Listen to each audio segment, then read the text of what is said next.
स्वतंत्रता के लिए बड़ी लंबी लड़ाई लड़ी गई क्योंकि हम पे हुकूमत थी अंग्रेजों की, जो 1600 में भारत आए थे व्यापार करने, ब्रिटिश ईस्ट इंडिया कंपनी के रिप्रेजेंटेटिव्स बनकर, और व्यापार चलाते चलाते हम पर हुकूमत चलाने लगे। और बड़े लंबे संघर्ष के बाद आखिर हम स्वतंत्रता लेने में कामयाब हुए। साल था 1947 और अब इस स्वतंत्र देश को चलाने के लिए जरूरत थी एक संविधान की। Paraphernalia of democracy, quinquennial elections, prime ministers and so on and so on. Well, but elections are very important. So, Yes, I should be most discourteous to him.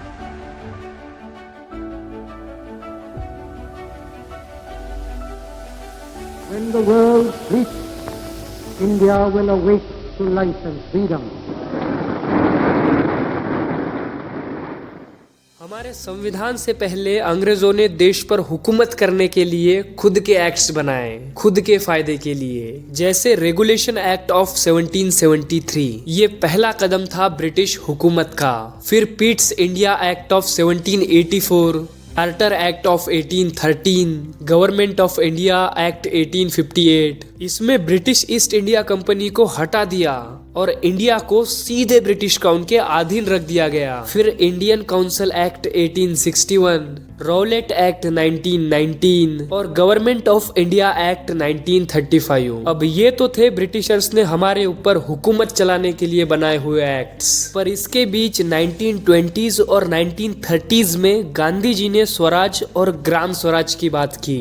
हम कह सकते हैं कि भारतीय संविधान के लिए यह आवाज उठी थी। फिर 1928 में मोतीलाल नेहरू जी ने इंडियन नेशनल कांग्रेस के अधिवेशन में पहली बार भारतीय संविधान बनाने की बात की, जब उन्होंने नेहरू रिपोर्ट प्रस्तुत किया।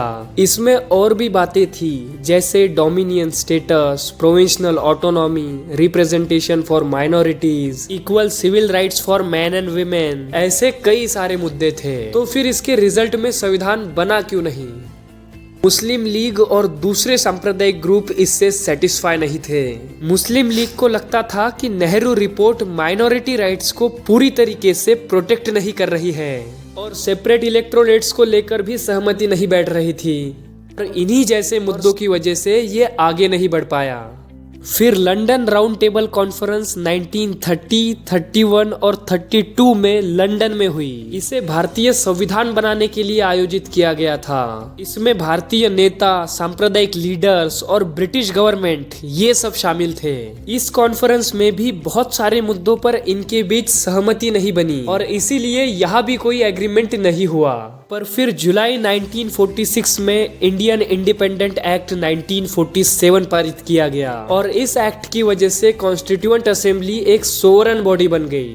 और इससे पहले 6 दिसंबर 1946 को संविधान सभा का गठन हुआ और 9 दिसंबर 1946 को संविधान सभा की पहली बैठक हुई। इस कॉन्स्टिट्यूएंट असेंबली में इनिशियली 389 मेंबर शामिल थे, पर बाद में ये घटकर 299 हो गए। अब इसमें एक बात समझिए कि जो 6 दिसंबर 1946 को बनाई गई कॉन्स्टिट्यूएंट असेंबली थी, ये अनडिवाइडेड इंडिया के लिए कॉन्स्टिट्यूशन बनाने का काम कर रही थी और इसीलिए मुस्लिम लीग ने इसे बॉयकॉट कर दिया, क्योंकि मोहम्मद अली जिन्ना ने 1940 में लाहौर में दिए 2 नेशन थ्योरी के बाद से ही उनकी एक अलग देश यानी पाकिस्तान की मांग चल रही थी। और इसी वजह से कॉन्स्टिट्यूएंट असेंबली की जो पहली बैठक 6 दिसंबर 1946 को हुई, उसमें कुल 211 मेंबर्स शामिल थे।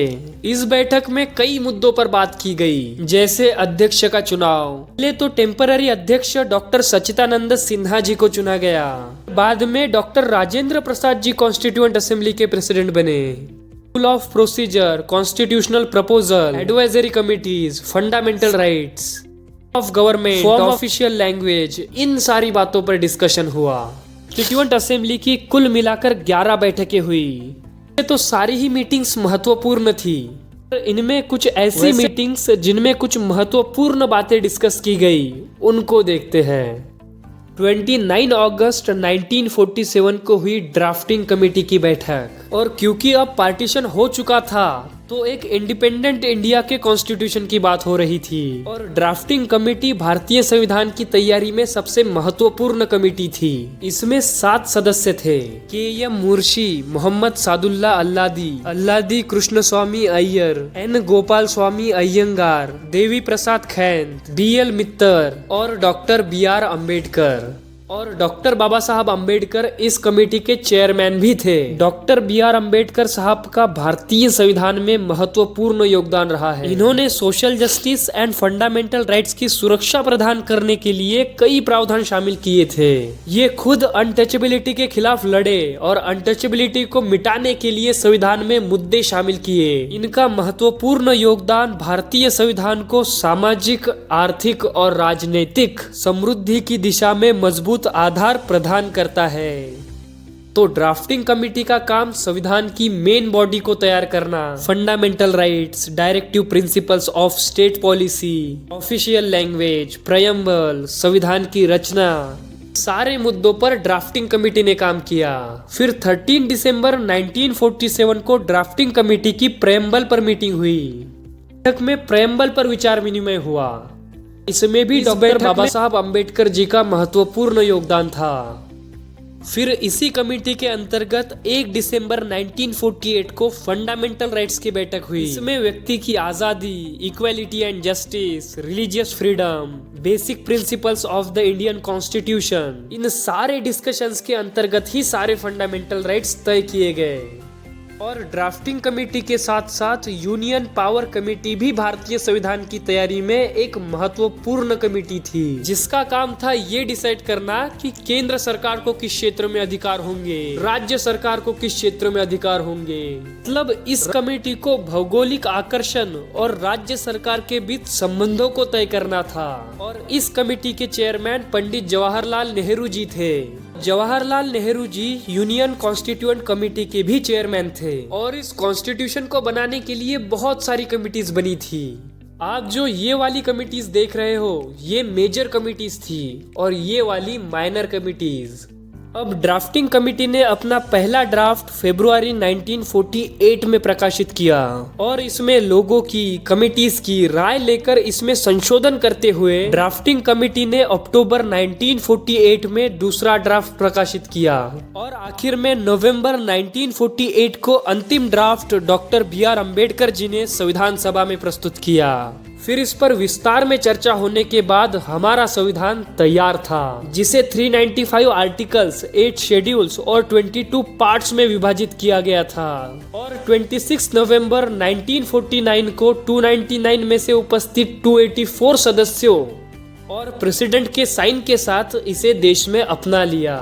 और 26 जनवरी को पूर्ण स्वराज दिवस की याद में 26 जनवरी 1950 को संविधान पूर्ण तरह से लागू हुआ और इसे पूरा होने में कुल टाइम 2 साल 11 महीने 18 दिन लगे।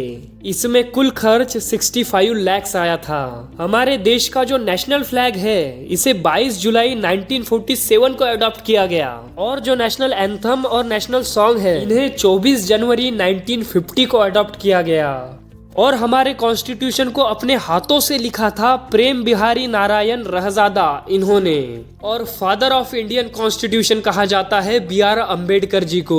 तो ये तो थी कहानी इंडियन कॉन्स्टिट्यूशन बनने के पीछे की। बाकी कुछ रह गया हो या गलती से गलती हो गई हो तो आप कमेंट में बता सकते हैं। और वीडियो अच्छी लगी हो तो लाइक कर देना और ऐसे ही वीडियोस देखने के लिए चैनल को सब्सक्राइब भी कर देना।